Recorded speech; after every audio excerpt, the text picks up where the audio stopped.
Welcome to RaptorVerse. It's Rana here. I am founder and managing director of Raptor PR. We're a B2B tech PR agency for the games industry. I'm super excited to have just absolute gold standard journalistic panel with us today. Let's start with Dean. Dean, quick introduction.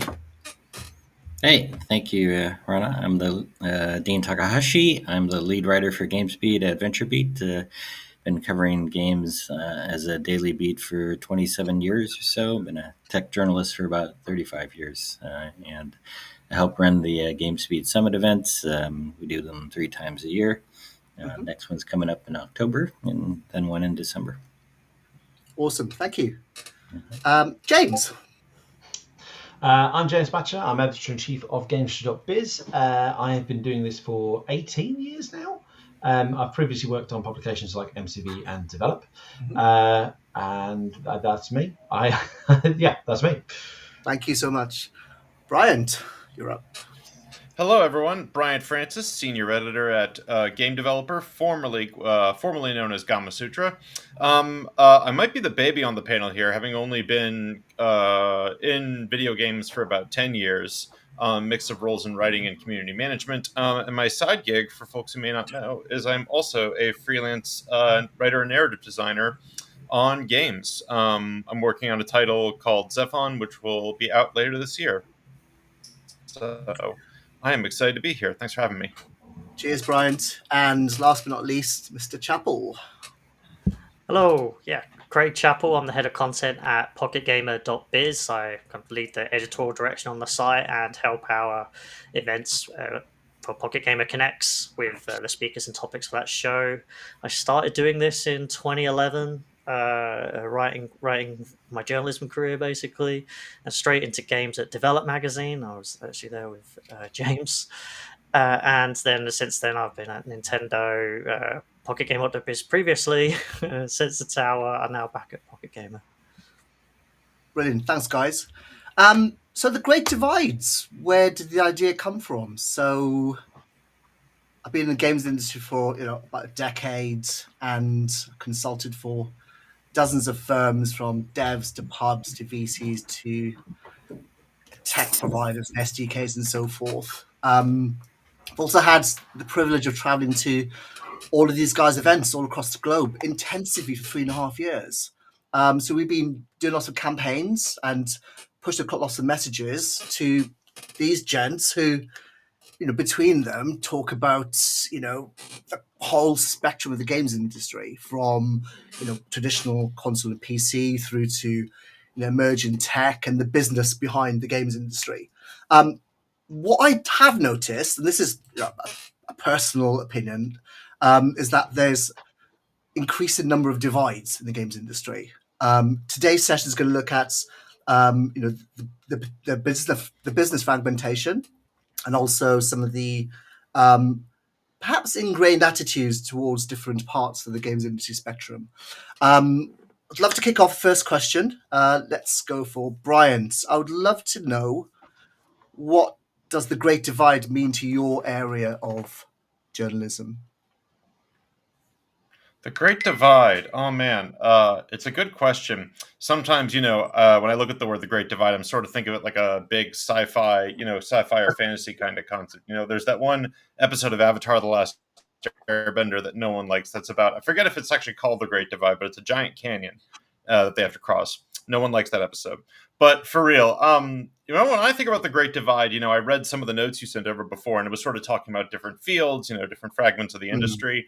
I sort of see like the number one divide in games still being, kind of the classic ones that affect a lot of tech and other businesses. We still have, these notable gender divides in the workplace, and with which companies and people can get funding.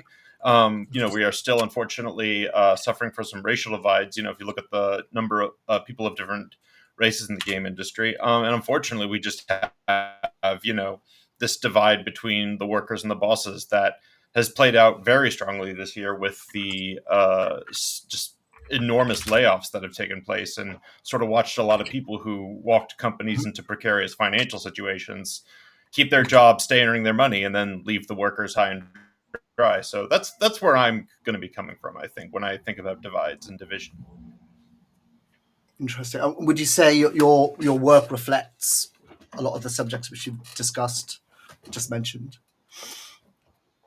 Yeah, the work reflects that. I think also something in there is that, and I'll promise, the reason I focus on that is that some of the other like segments of the industry, like I see more like unity among the people working in these sections of the business. That's why sort of I think about it more in those terms than necessarily, like mobile versus console versus PC versus some other segments. Like when I'm at GDC or something, I see a lot of people, swapping stories back and forth, talking tech, and it always seems like the people making these things, are always like, vibrating on a similar frequency, even if the markets don't quite. Awesome. Craig, same question to you. What does the great divides mean to yourself and PG and Steel, would you say? I think Bryant actually touched on quite a lot of good stuff there, and I think there definitely divides. There are, particularly with some public companies with kind of executives and staff and the impacts that I guess wider economic factors have had, and just maybe disproportionately affecting people because of decisions out of their control. But if I was to just look at it from, I guess, a high-level platform tech perspective, I think there are... and I don't necessarily think these are necessarily bad things sometimes, but I think it is useful for the industry to put things into different segments. So, and I don't agree with like all the console war stuff, by the way. But like console PC, you can put that in a segment, and then you put mobile in a segment, and then you can put new technologies like Web3, and I think it makes sense to divide those, even though we're going kind of cross-platform. So in some ways, things are actually merging, but because of the nature of those technologies, the different ways you interact with games, and the different business models that you can sometimes get, it makes sense to define them differently, like Web3, for example, because it's kind of a lot of that is linked to play to earn, and that's very different player motivation. So, I wouldn't just broadly call them all just games. They are, but it is useful to define them so people kind of know what you're talking about and guide people through that. So that's what I think when I think of dividing them. And then, there are some issues, I think, with perceptions of mobile, but we can go into that. Dean? Oh, we can't hear you. I think you're on mute.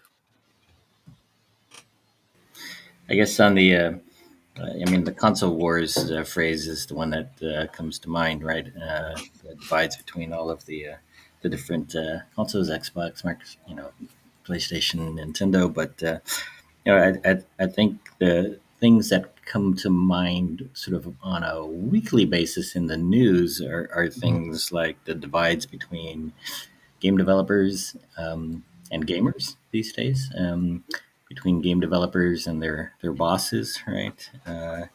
And I think something that I would sort of classify like a mixture of those two would be between game capitalists and game socialists. and the socialists, I don't know, there's kind of like a old guard and there's a new guard. I guess the socialists might be, the ones that definitely favor things like, unionization in gaming, right? But also have an allergic reaction to a lot of the new ventures that people are trying to start up within gaming to provide, growth to the industry. The capitalists see themselves, aligned with things like, game venture capitalists, the blockchain advocates, the metaverse advocates, right? The AI advocates, all trying to bring something new into games to pump up the growth. And I think a lot of the socialists will see this as just crazy cash grabs aimed at ripping off someone, right? And so there are divides between capitalists and socialists in that sense. A lot of the time, it feels like the Asians in the gaming world are more receptive to these new kinds of changes, whereas in the West, there's sort of like this defense of the old guard that I see happening a lot. Interesting. Thanks, Dean. Mr. Batchelor, good to hear your I've take. got last mover advantage here. The three of them have come up with excellent points. I guess at the risk of throwing in three other divides I see, one is between AAA and indie content, and by that I mean, like, I feel like we've got two extremes, particularly on console and PC. We've got two extremes of the games that come out. You either have the super multi-$100 million AAA productions. Some companies now trying to get quadruple A to be a thing. You've got indie titles, and indie is a very kind of nebulous term. It can mean anything, but you've got one-man devs and very small teams, or even kind of smaller larger studios with decent backing, but putting together a smaller team to put an indie style game together. And there doesn't seem to be much middle ground. There's not like the typical AA games that we used to get. And even if you do have those are suffering. An example that's springing to mind is Alone in the Dark. Alone in the Dark came out earlier this year, revival of a long-running horror IP, probably bordering on AAA, like, decent cast, decent production values. It just sold nothing. And it's all or nothing kind of out there in terms of what games sell. You are either a massive indie hit that has come out of nowhere, not come out of nowhere, but it's just been a huge success story, or you are a super duper AAA game with $100 million budget and a massive marketing budget. And if you're anything in between, you are really up against it. Another divide I see is this kind of goes to some of the stuff that my colleagues here have been talking about, is that, like, there's a divide between managers and developers in terms of the new world of working. And we've seen this like manifesting, not so much in the headlines, but certainly behind the scenes, like over the last few years after lockdowns kind of eased.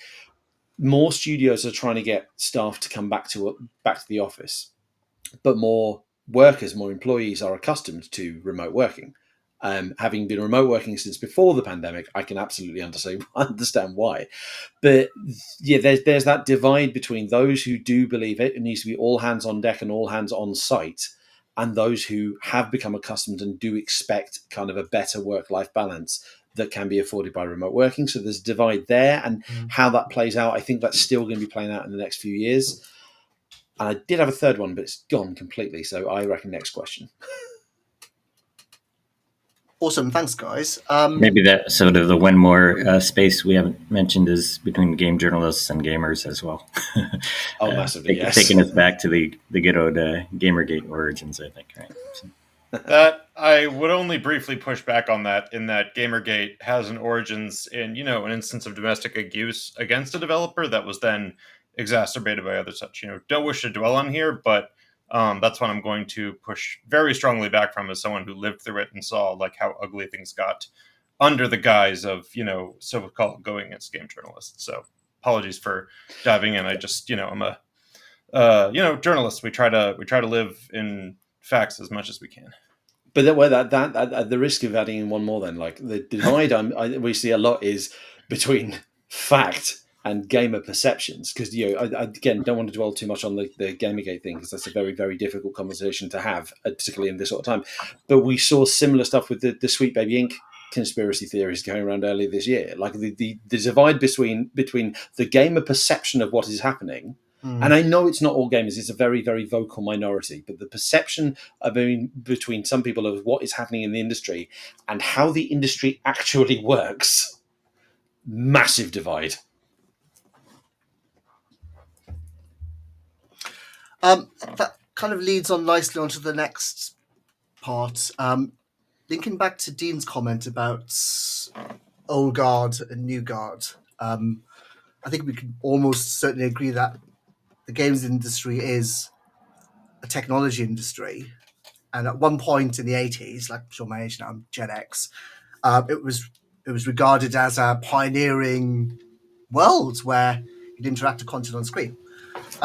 Fast forward, a number of decades, and we're kind of seeing those pioneers are now what Dean referred to as, potentially the old guard, or optically the ones which have a lot of the visibility.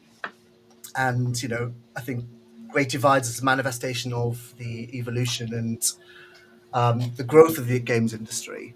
But there's one big chasm which I've personally seen across not only just media but platforms and shows and award shows is this massive fucking divide between console and PC and mobile.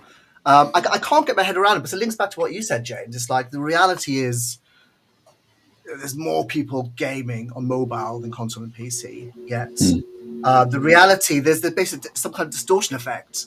For some reason, amazing platforms like BAFTA just aren't recognizing things like mobile. Summer Game Fest, it was really hard for Squadbusters to get an ad online, on the show. And James, you wrote about that. I would love to know from you guys, honestly, why is there seemingly a massive chasm between console and PC and mobile? I'll fire that to Bryant. Normally, I'd love jumping in here, but I think Craig, as Pocket Gamer, is closest to mobile out of all of us. I'd like I'd sort of offer him. I have some thoughts, but I want to offer him, the springboard, given how close he is to the subject. Yeah, I would say that for starters, there's a few things I think to say, but I think negative perceptions about mobile. I'm talking about the Western market really. That in the kind of the earlier days of free to play, I think it was a new model that people didn't understand, and I think developers also kind of learning how to use free to play and make games actually fun. And so there were aggressive monetization models, and that people rightly called out. I mean, obviously, one of the most famous ones at the time, I can't remember when it was now, 2012 or maybe later, was Dungeon Keeper, which was pretty poor implementation. No offense to the team. And things have improved since then, but I think it's really hard to shake that perception, and also to shake the perception of mobile games. And I don't mean this as to slag them off, but as more simplistic, whereas now they're much more complicated than that. So I think that perception kind of lingers. I think also from another industry perspective is that big publishers were pretty slow to take up mobile, and that's probably for good reasons, because they want to see actually how this sector goes and if it's going to stick around. And then also, if you're a big console PC games publisher, you're at EA, Take-Two, whatever. I mean, to make some good mobile games is a completely different model that you've got to now adapt to. Different processes. You need specialist teams. It's not just as easy as they jump into it. And I think some of them were late enough that it cost them billions of dollars to basically catch up with that. And some of those acquisitions still, some have gone well. Some I think probably haven't, because they're still not quite adapted to that market. Other things I could say, maybe someone kind of felt forced to do that because they're public companies and felt they had to. I think there's a couple reasons there. I think that some divisions remain. Also, I think something I was going to touch on maybe later, but if you look at media side, I think a lot of their, and not necessarily wrongly so, although sometimes disagree, but some consumer outlets, they take a negative view of mobile, and again, older perceptions, and it's not always old. There are obviously more modern cases where monetization it's not implemented properly. That's the nice way of putting it. That people feel like it's just kind of going into the pocket, which is fair enough. But I think sometimes their audiences are PC console focused, so they don't feel the need to cover mobile. But it is a shame, I think, sometimes when mobile's not taken seriously, even when there are good games. Sorry, that was a long answer, but there's some. I'd love to steal the mic back since I passed it away. I think everything Craig said holds up. I'd actually forgotten about Dungeon Keeper and how that may have been such like a sour way for, I believe it was EA did Dungeon Keeper, right? Yeah. For EA to make its first step into mobile and free to play. I actually consider this particular divide sort of fascinating, because I think it's just sort of market driven. There's just sort of no getting around the fact that mobile players, mobile builds this huge base of revenue off of like a very different group of players that sometimes overlaps with, PC console players. But it's also, it's just a lot of people who, download on their phone and play on the bus, play in line, right? Like you do have, these dedicated raid groups, in some of the more hardcore games. But there's just like inherent, there's inherent ways that mobile works that sort of keeps it in a little bit of another room from the rest of the industry. For instance, you have the fact that mobile game players really don't read mainstream news outlets. It was Chris Lee, who's currently at what was it here? Mad. Where did I put this note down? We worked together at Com2Us, and he was telling me he's still at man, I'm really blanking on what company he's at right here. Apologies. But he was telling me, like, like our readers don't go to Kotaku, to Polygon and stuff. So, we'll try and, he's like, we'll try and court them with press, but like, that doesn't make a lot of sense for us to do any advertising or, pushing for reviews or publishing that. There was still like some pushback then, but I've heard that mirrored on the journalist side too, which is, mobile readers aren't coming to them. And at the end of the day, if you're making a mobile game, you want your players in your app as much as the time. You don't want them leaving and going elsewhere. So with the exception of like Pokemon Go and Genshin Impact, like, this is just kind of emergent from how it works. And I don't always think that's a huge issue, though, I bet mobile game developers would definitely love a little more, time in the sun at places like the BAFTAs, the Game Awards, Game Developers Choice Awards. I bet they'd love more time in the sun there. But I just think there's some just like, this is just sort of the market, supply and demand working its magic.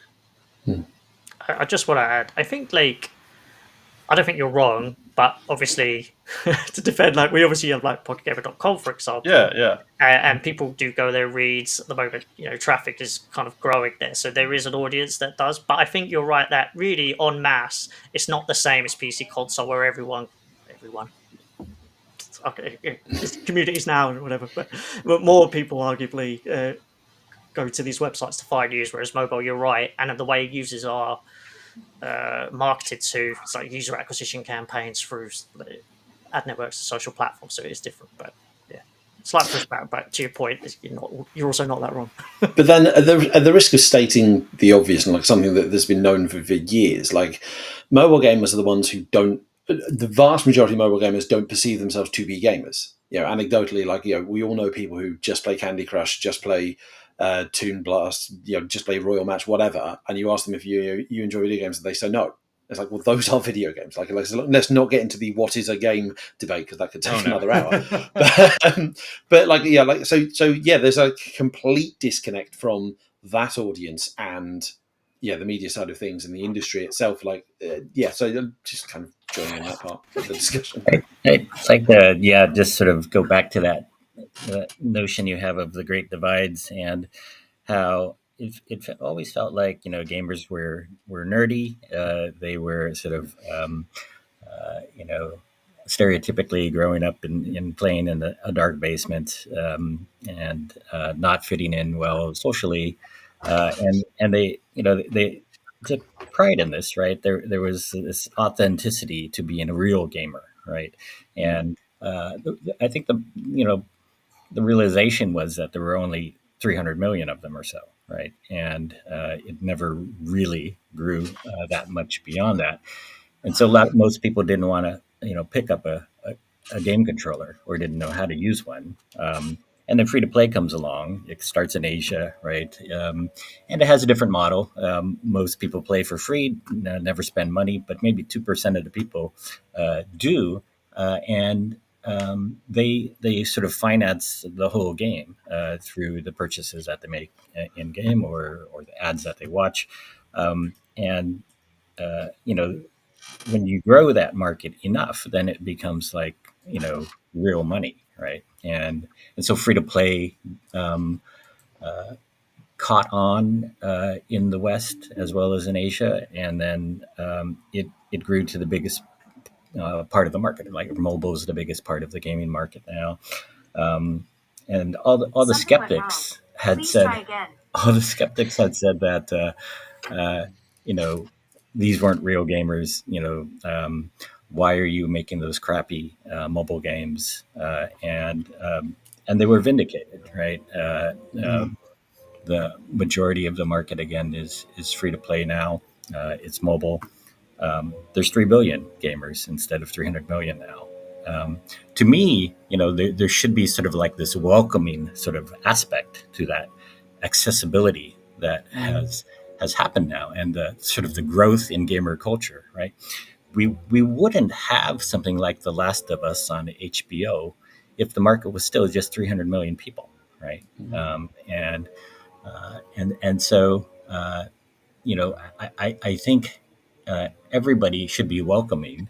You get a greater diversity of content. I mean, there's millions of titles instead of hundreds, right? And all of this seems like something that everybody ought to sort of tear down those walls over. There should be no great divide because we're all sort of one happy group of gamers. But that doesn't seem like the reality of the world today. And I think there's still a lot of resistance to calling all those mobile gamers real gamers, right?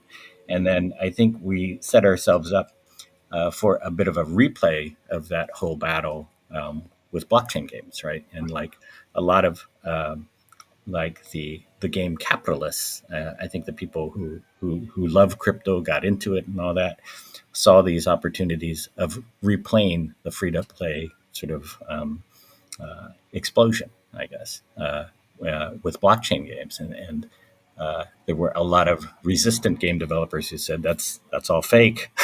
It's not real. It's not going to do us any good if we go down this road. And you saw these divides happen again, where the blockchain advocates expect the same kind of effect, where player ownership is going to lead to another explosion in the size of the game industry. And a lot of people are resistant to that idea. And it hasn't turned out quite to be so easy for another revolution to happen like people want or expect. We did see game venture capitalists dive in to the point where half of all game fundings were blockchain game startups, right? But we still, some years into this sort of revolution, people are resistant still, and we haven't seen huge mainstream breakout hits. You can point to some sort of things that are very interesting, I guess, but not the same level of success so quickly, I think. I mean, if you want to point to some success, I think you could look at Telegram right now and see what's going on there.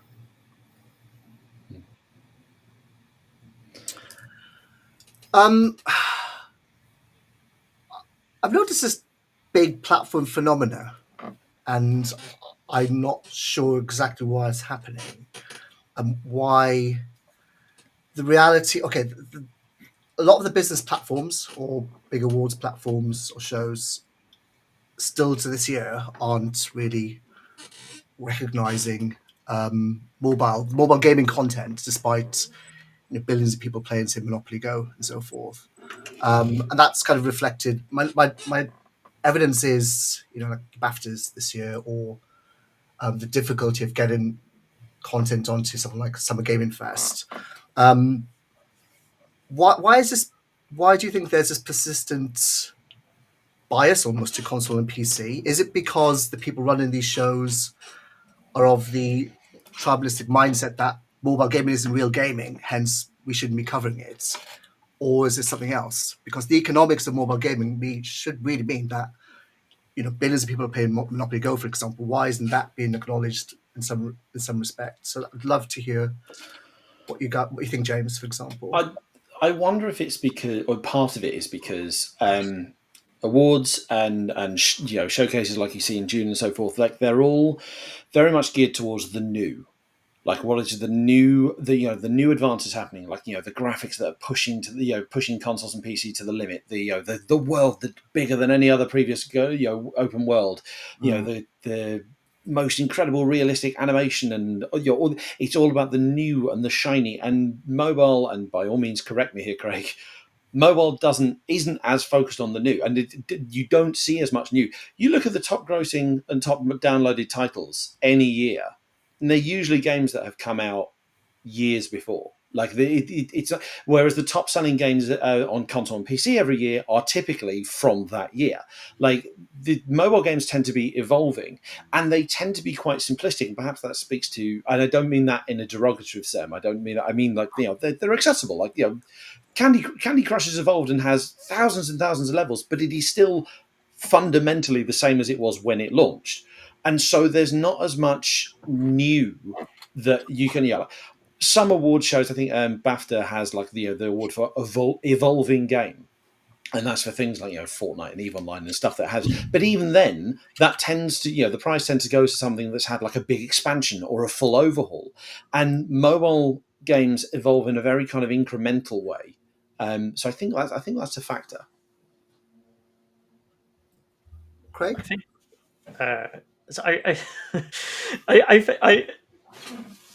I do agree to an extent. Like, obviously, it is kind of well known that a lot of the top mobile games are the ones that have been around for years. I do think over years those charts actually do refresh a bit, and also I would even say on PC, just as a broader point, that I think, correct me if I'm wrong, is like in the Steam sale chart when they do it at the end of the year. A lot of those now are older games as well. Yeah, I guess but GTA keeps that's on not really selling, the award point, is it?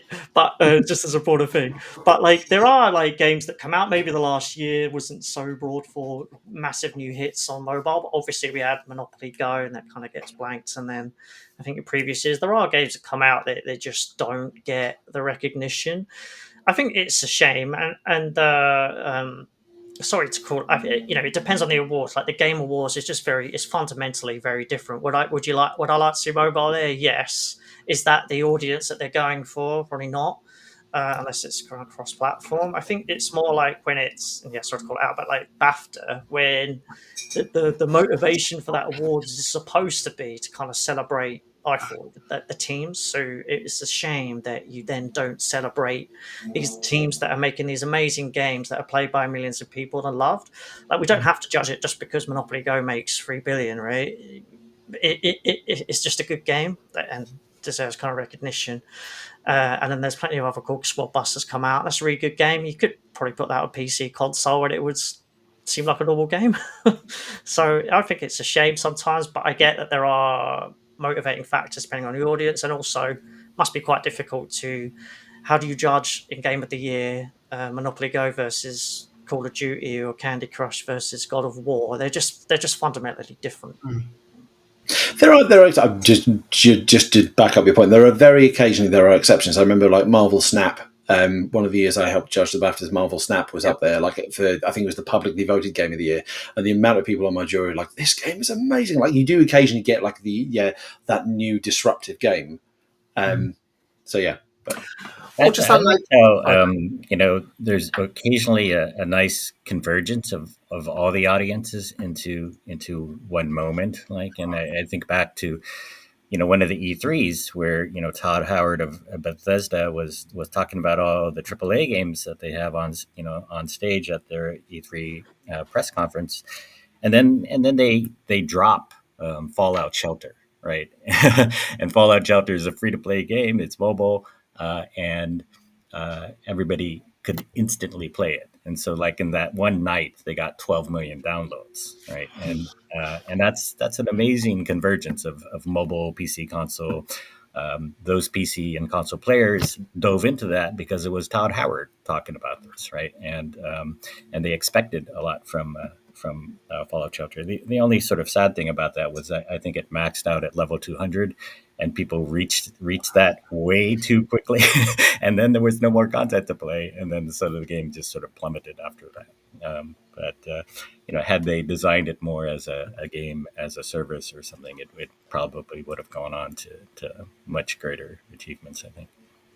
I was only going to toss in that it's funny. I think the poor BAFTAs. I don't know. I've never been to the BAFTAs. I haven't consulted on the BAFTAs or anything. I feel like we're sort of singling them out here for not having a mobile category. So no, maybe it's just one example. There are a bunch of others, but I just no. Yeah, I was going to say, so maybe, I don't know. I think something, I mean, the Game Developers Choice Awards has a mobile category. The DICE Awards have a mobile category, and then mobile titles will slip into other things. I swear the Game Awards does have a mobile category, but then again, when Jeff Keighley is, just rapid firing off, like some of those awards between the trailers, maybe I've either hallucinated it or it does exist, and I just can't name the last winner off my head. Having helped out on the Game Developers Choice Awards sometimes, which does have a best mobile category. Over the years, I've sort of watched like interesting conversations, like sort of head scratching about the category and how it fits in, to this network of awards that are given out. Best mobile is sort of easy. It's sort of, there's an easy place to start with there, like mobile games. But then there was a hot minute, in the old days of the 3DS where, well, does 3DS fit in here? And now that mobile, has expanded even more, like if mobile is just defined as playing a game on the go, do portable consoles fit into that? And thankfully the answer is no. I'm going to just shove that out there. We don't want to deny, iOS and Android developers that space. But then you do have, if big mobile games like Marvel Snap are also launching on other platforms, you're once again sort of back to a head scratching moment of like, okay, well, what belongs here? And then I think the only thing to flip side is if the rest of the awards at these ceremonies, have to do with best narrative, best technology, best audio, best visual design, why don't mobile games surface in those categories more? How do you rate the technology of a mobile game against, say like the beautiful, rendered snow of Horizon Forbidden West?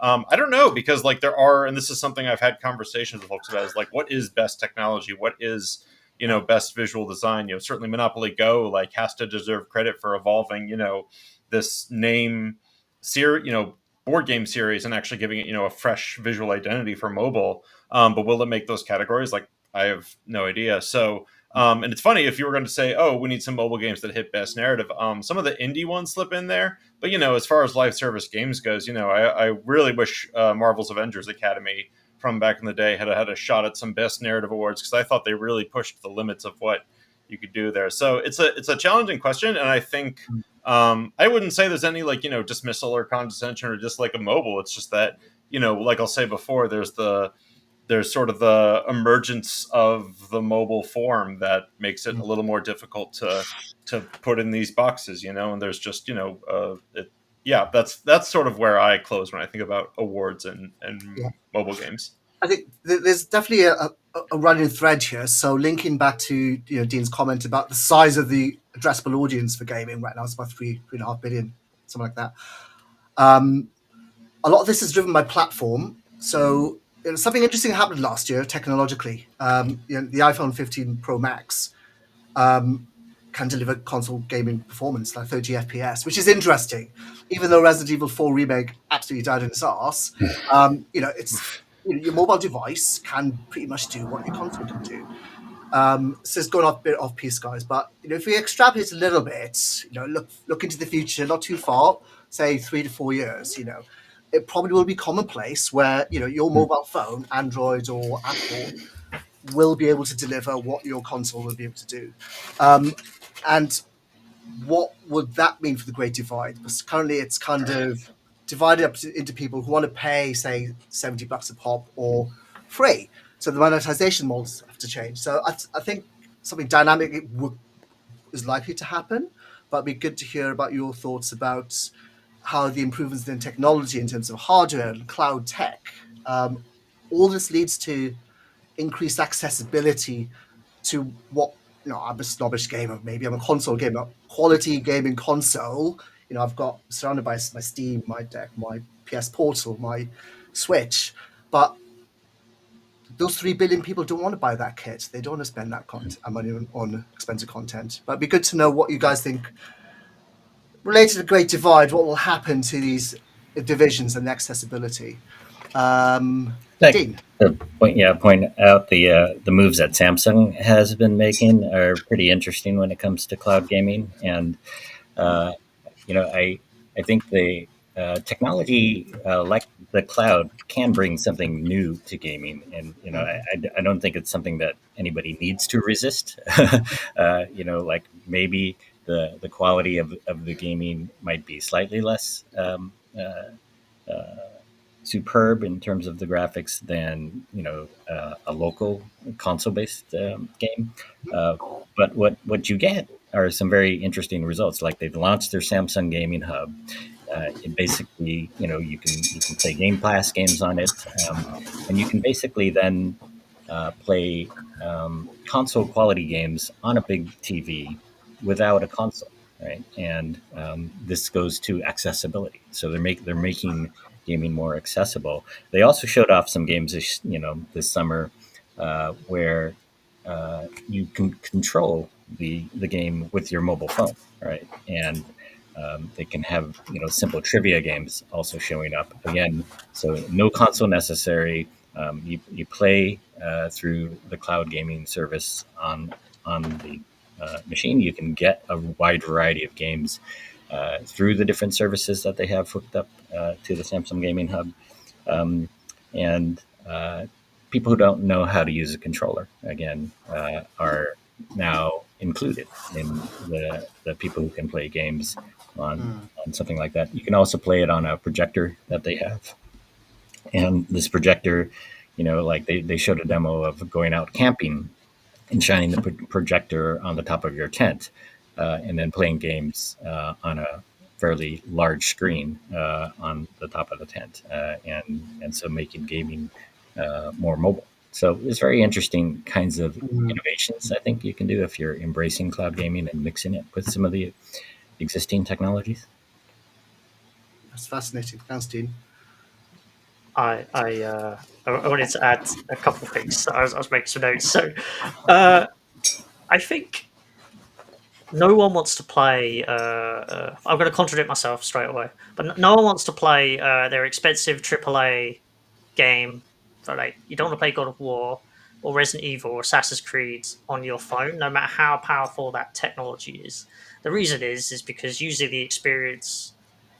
And I work from oversight, but the experience will just be worse, right? You can't see those games anything. are not built for those platforms, basically, right? And so if you're gonna, and the main reason is if you're gonna spend 60, 70, 80 quid on a game, you might as well play it on that console TV. However, to completely contradict myself, I think there's the reason mostly because of the price. Years ago, it used to be that what I just said, the controls for playing these kind of big AAA experiences just don't work on a touch screen. Whereas a controller, keyboard, and mouse, they are a bit complex for a lot of people, not very accessible, but they are a better way to play those experiences. But then you get Fortnite, Genshin, and Honkai Star Rail, and then actually people kind of prefer to play those on their mobiles. It kind of contradicts that in a way. I think one of the main reasons is, and technology allows that, by the way, and I think that's why we're kind of shifting to cross-platform. The main barrier just becomes possibly the price, and also those games are more built with mobile in mind. I was only gonna slide in. I think mobile is really fascinating on this topic, and it goes back to, again, like, what is mobile is going to, if cross-platform grows, then what is mobile is going to grow even more. I'm personally most excited about like HTML5 and OpenGL, like WebGL mobile. Whichever the I think it's OpenGL. I suddenly blanked on the now, but whatever it is that sort of lets higher quality games run just in mobile browsers. We've heard a lot from readers that this is actually like a pretty growing space. I've been talking to folks who, like, as more we'll call them dumb phones. That's a little mean. As more low powered smartphone-ish devices come online in Brazil, India, China, like bringing more people onto the internet. They are. Between some of the prevalence of super apps in those spaces and the fact that browsers are easier to get into than the App Store, those are sort of more the really cool places, I think, that like people are being introduced to video games, through what we might call the classic like Flash game era, reviving itself in this way. That's my most like, oh, I'm so excited about that kind of thing. And then the other two, and I'm sort of surprised at how fragmented my thoughts are here, maybe divided. But there's also, I think cloud is strange. Steam had some interesting data a while back showing that like 20% or something of players were using mobile controls on games they streamed from Steam. That number, don't quote me on that number, I'd have to go look it up again. But it was sort of like, I believe Hades was sort of a reference point at the time for like, people wanted to play Hades using mobile controls. And maybe that opens a door for developers to think about, does the game support keyboard and mouse? Does it support controller? Does it support mobile controls? And then lastly, I think something, and I think this may not be inherently a good thing, is to watch how Craig alluded to Roblox and Fortnite. If mobile is just another way to access, Roblox and Fortnite, then Roblox and Fortnite, especially with UEFN,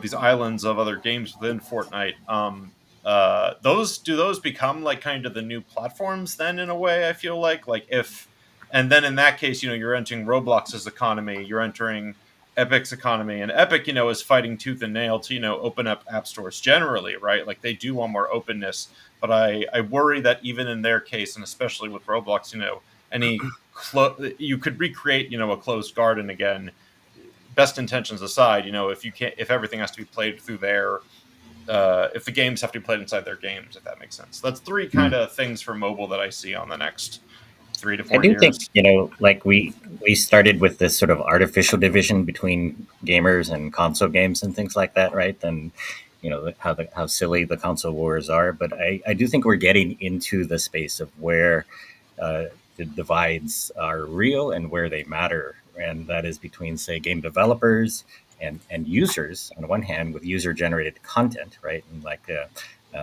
those users are trying to become more legitimate and grab larger parts of game business on platforms like Roblox, right?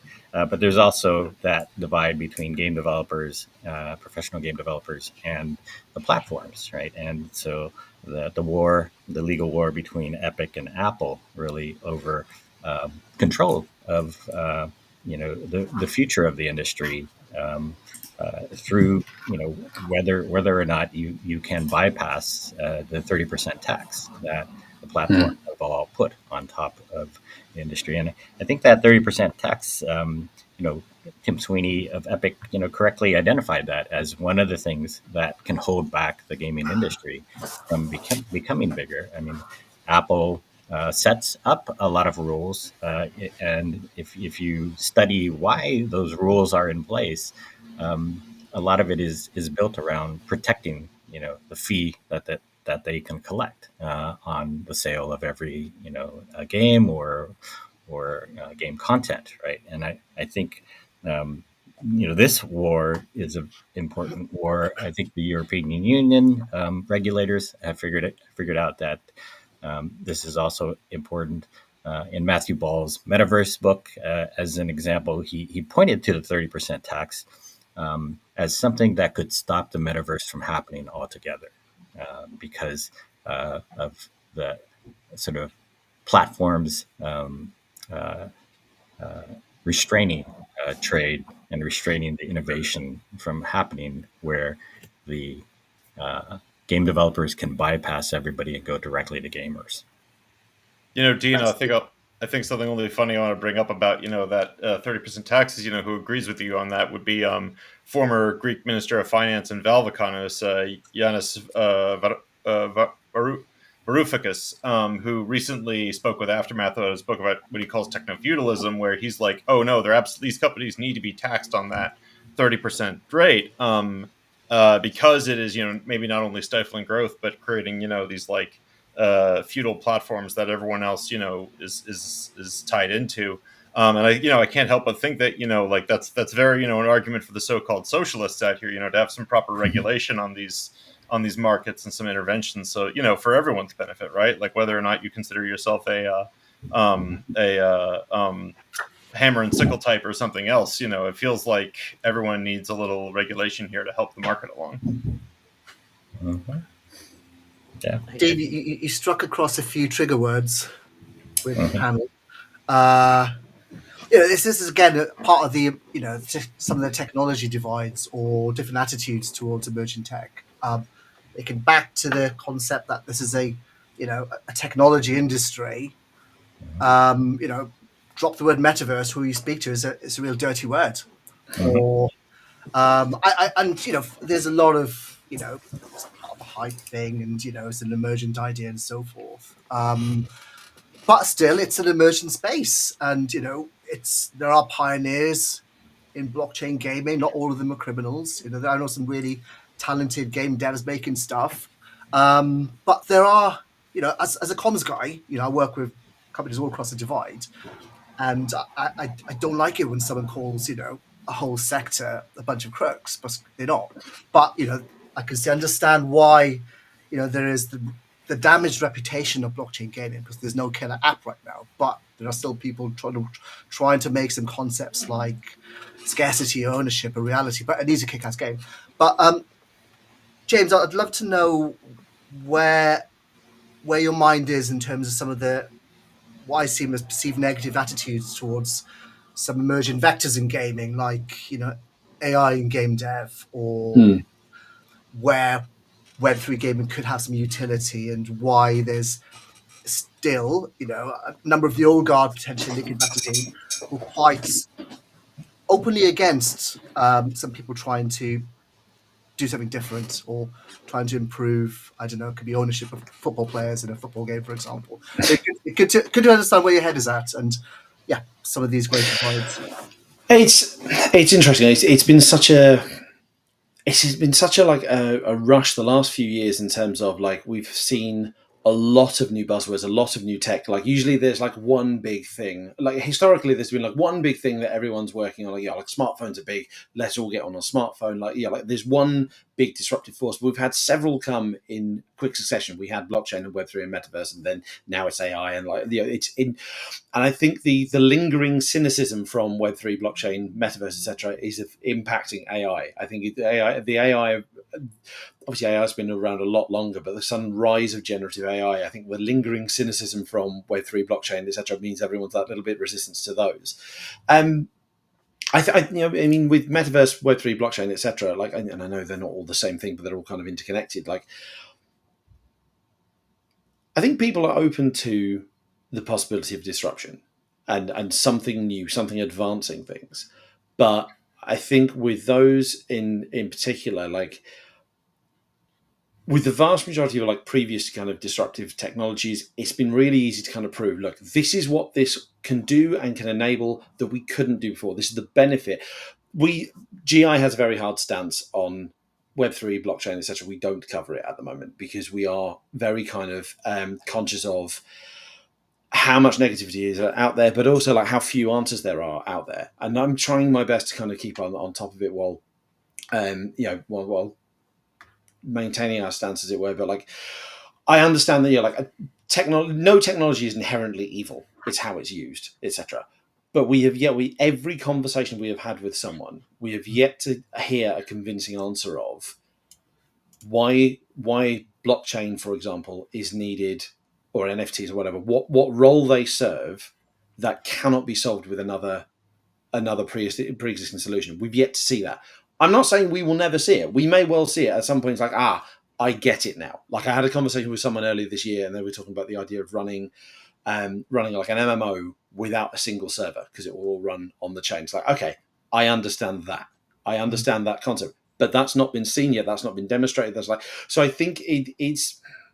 I think everyone wants to see it. Everyone, the cynics want to see proof. They want to see proof and demonstration of like why this is a thing. Well, the age old thing is blockchain is the answer to a problem that no one's got. It's something to that effect. Like once I understand what problem this is solving, once cynical people understand what problem this is solving, that reluctance will diminish. But we've yet to see it, and the fact there've been so many kind of bad players in these spaces isn't helping at all. It's very much damaging that space, and I recognise that. But it's just difficult. It's like and then again, like that's kind of put the guard up against any kind of big disruptive technology. Anytime someone comes and tells you this is going to be the future, you kind of know that they are somewhat invested in that being the future, and they will benefit from it being the future. And it's trying to find a bit more of a neutral person to explain to me why that's the future. That's probably down to poor comms, James. Yeah. Very interesting contrast. Like we have taken a bit of an opposite stance to covering blockchain. And one of our rules that we focus on in games is follow the money, right? And I didn't personally find anything really wrong with the sort of original sort of pitches that the blockchain folks had, which was, why do you want to be a serf working on the land for the lord of the manor when you can own the stuff that you're working with and that you're creating as well? And uh, not so different from, say, the arguments that people made about free to play, right?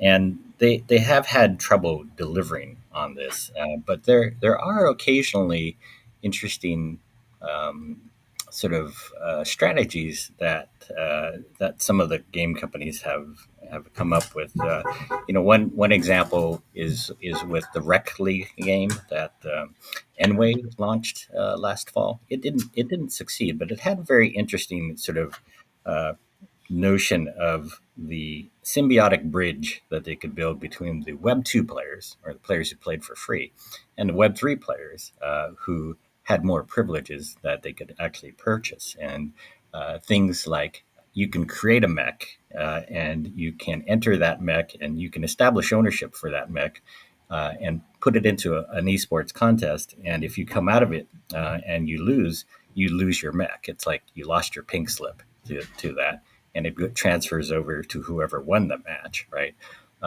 But at the same time, the Web 2 players could buy items like in free to play, and they could buy your mech, maybe for $5 or so, and that money goes straight, gets shared with the actual player, the Web3 player who created the mech.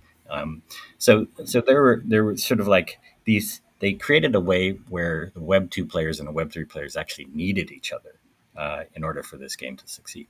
Game didn't succeed, but I thought there's definitely interesting innovations in the ideas that these kinds of sort of new avenues can bring into gaming. And so when I hear some of these descriptions, I read about them, right? So. Dean, I'm glad you mentioned the word Web3 because, if you're talking about, like whether it's blockchain technology, which can be used, as interestingly for purposes like tracking cattle has been brought up to me and such, versus what Web3 pitches, I think you sort of start to come into an issue that gets, when Rana was asking, about hostility to emerging technologies, I think you can boil down what Rana's describing to one word, which is trust. And I think, generative AI, Web3, and this idea of the metaverse actually all inherently are marketing themselves to the world, are bringing themselves to the world in ways that sort of violate the trust of developers and the trust of users. It's right there in the name of Web3, right? Web3 is the idea that the web is about to advance from the platform consolidated version of Web2 to this decentralized version of blockchain-based Web3, but it's not. And if blockchain were to become more prominent, it rewards all this money. And as we've already seen, it's those who control the platforms of so-called Web 2 who can just jump in and start rebuilding, new fiefdoms. Generative AI, unfortunately, comes in. Unfortunately, it is such a vehicle for fraud right now. Outside of games, I think I'll couch that. AI generating, voices that are scamming you, images, that are trying to fool you about something. In games itself, that sort of does bleed back in, and it's why people are their the hairs in the back of their necks start to go up when they see it. Sometimes is if you come in and say, "Hey, we've got this AI tool. It's going to speed up development of your game. It's going to do all this so much faster." And they're doing, presenting you a demo that looks incredible, but as with all demos, it's like, everything looks great up front, and back there behind it is, 4 developers and a squirrel furiously trying to keep the thing running.